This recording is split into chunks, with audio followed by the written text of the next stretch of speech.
Voici la finale de ce Grand Prix Longines de la ville de La Baule. Le barrage à 11 avec pour débuter ce jeune cavalier de 63 ans, figurez-vous, Michel Robert, qui en plus avait eu le malheur de se fracturer la clavicule et les côtes il y a de cela quelques mois. Ce jeune homme donc a débuté sa carrière avec le concours complet où il fut champion de France en 1970. Il a été champion du monde par équipe en 82 et 86, vice-champion du monde par équipe et en individuel en 94, médaillé de bronze aux Jeux Olympiques par équipe en 92 et 88, 3 fois vice-champion d'Europe par équipe, une fois vice-champion d'Europe en individuel. Il a gagné le top 10 en 2008. Michel Robert avec Kélémois de Pépita qui se retrouve ici donc au barrage. Michel Robert qui avait brillé sur le Grand Prix de la ville de La Baule en 81, en 83, en 89 et en 96 en remportant ce Grand Prix, et on le retrouve à nouveau en barrage donc en cette édition 2011. Pierre, quelle carrière pour ce cavalier! Ah oui, une grande carrière, grande longévité, il a toujours autant de motivation pour se retrouver sur un terrain de concours hippique. C'est sa première et grande force. Alors on va le suivre, il est très rapide aussi, Michel Robert. Donc il a le désavantage de partir en numéro 1 de ce barrage. Autant dire que les autres sont en train de l'observer et que s'il ne réalise pas un exploit en abaissant le chronomètre au point que les autres ne puissent pas aller le chercher, eh bien, là, ça se passe très très bien. Oui, il a su parler à sa jument au haut. Cet obstacle 8 est fort sur ce barrage.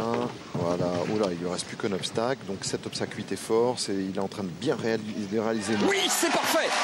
Allez, le sans faute pour placer la barre à 41 secondes. Loin la barre, ça je peux vous le dire. Parce qu'il est rapide, il est très rapide, Michel Robert.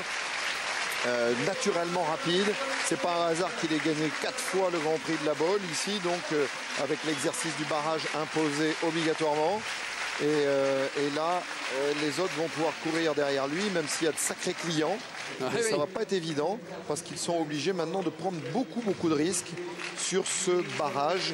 Il y a un endroit, me semble-t-il, où les cavaliers vont peut-être... Les autres cavaliers qui savent que le chrono, malgré tout, de Michel Robert est battable. Alors, à commencer par ce cavalier. Champion olympique, très rapide. Titre, Eric Lamaze, le Canadien, avec Hickstedt, donc cet étalon néerlandais très expérimenté de 15 ans. C'est parti, sabot au plancher pour Eric Lamaze. Il est à l'attaque dès le numéro 1. Oh là là. Il est allé sauter carrément le chandelier, je crois, pratiquement. Ça, c'est alors franchement, je peux vous assurer que c'est de la folie pure.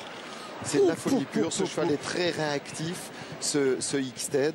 Il le sait, il est naturellement très rapide. Et précisément quand il est dans ce type de tempo, attention, il tutoie là, il ne reste plus que le dernier. Attention. Il va exploser le chronomètre. Il a explosé le chronomètre.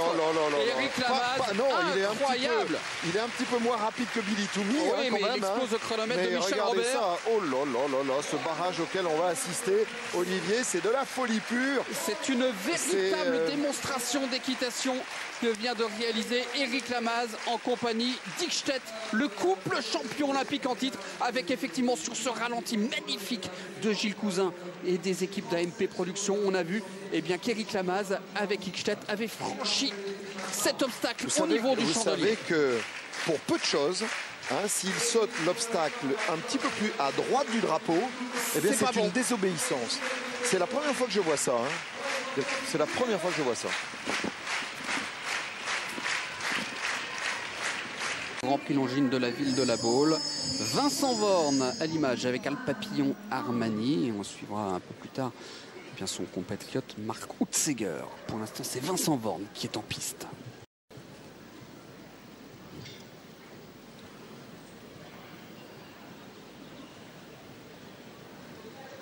Tâche difficile aussi pour le jeune Vincent Vorne.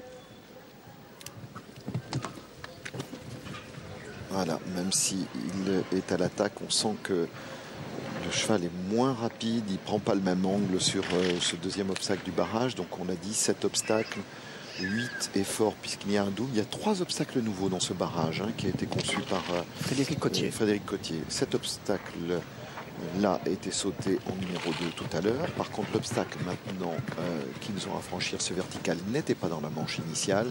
Bon, ils cherchent de toute évidence un parcours sans faute. C'est une tactique différente pour être bien placé, avoir un bel accessible dans ce Grand Prix, Vincent Vorne, mais il ne cherche pas vraiment le chrono le plus rapide.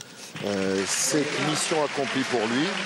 Voilà, parcours sans faute, 44 secondes, ça le place pour l'instant sur le podium. Position, ouais. Vous savez, il y a des cavaliers là qui vont renoncer à l'idée d'aller chercher la victoire parce qu'ils savent qu'ils ont un cheval qui n'est pas suffisamment rapide ou pas suffisamment fiable pour pouvoir prendre les risques qui ont été pris par Éric Lamaze ou voire même par Bibi Toumi qui jusqu'à présent avait réalisé quand même le chronomètre le plus rapide.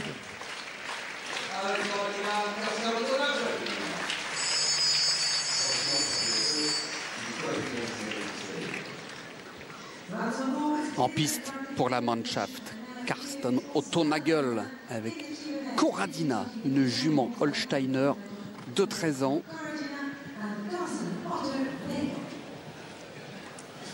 Alors, c'est possible pour eux. Ouais, peut-être. C'est possible pour ce couple. Vainqueur il y a quelques jours d'un Grand Prix significatif, 4 étoiles. Alors, il faut attaquer tout de suite. Mais c'est une jument qui est rapide au sol, comme on dit. Lui, il ne prend pas le même risque qu'Éric Lamaze, pas le même biais. Il faut dire que Lamaze a joué avec le feu tout à l'heure. Il s'est pris pour un skieur de slalom spécial. C'est-à-dire qu'il est allé toucher carrément le fanion droit. C'est une jument qui est rapide, oula, il a frôlé un petit peu, qui n'a pas besoin de trop reprendre. Oh, il a de l'expérience, il est champion du monde par équipe. Oui, mais pas l'expérience de ces victoires-là. C'est très différent de... Voilà, regardez. Voilà, là, il est derrière. Il est juste derrière. Il est sans faute. Et le chrono est en 38-19 pour Karsten Otto-Nagel. Et ça fait quand même le 4e sans faute sur 1, 2, 3, 4, 5 sur 6 couples qui se sont élancés. Il faut dire que le barrage qui a été imaginé par Frédéric Cottier, qu'on avait là à l'instant à l'écran, est un barrage galopant qui est fait pour prendre des risques, qui n'est pas très, j'allais dire, difficile au niveau des obstacles à franchir. Mais par contre, il est incitatif justement à la prise de risque. C'est bien vu. Il est champion du monde en titre.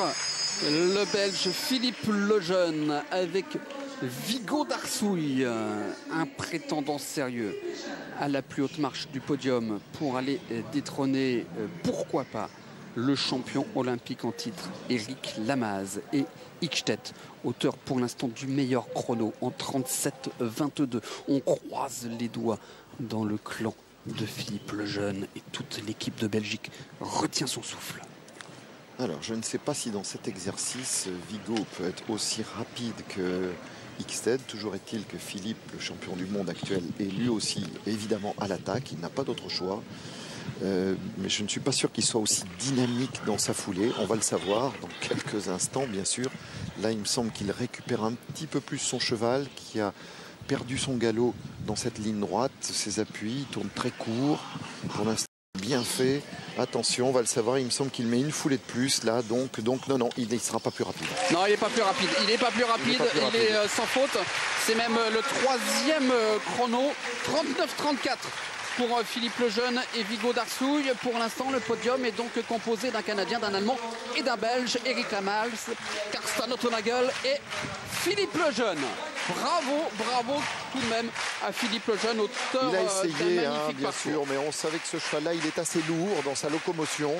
Il n'a pas l'énergie, il n'est pas aussi dynamique que Hickstedt, vous l'avez vu, qui est vraiment sur chaque foulée une prise d'appui qui le propulse dans le mouvement en avant.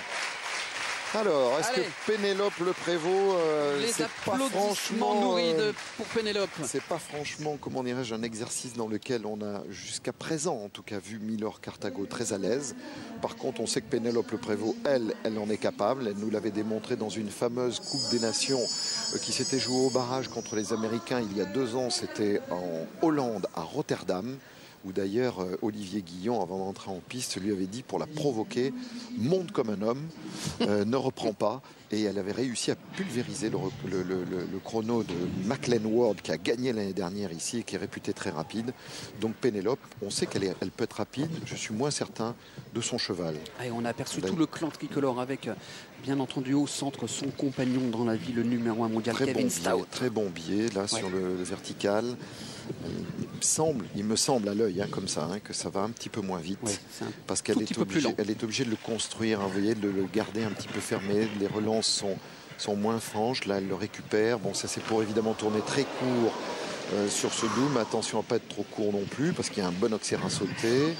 Allez. Non, elle ne sera pas. Elle sera pas. Je pense même. C'est 37-22 à battre. 37-22, mais c'est Pierre. Ah non, 37-45.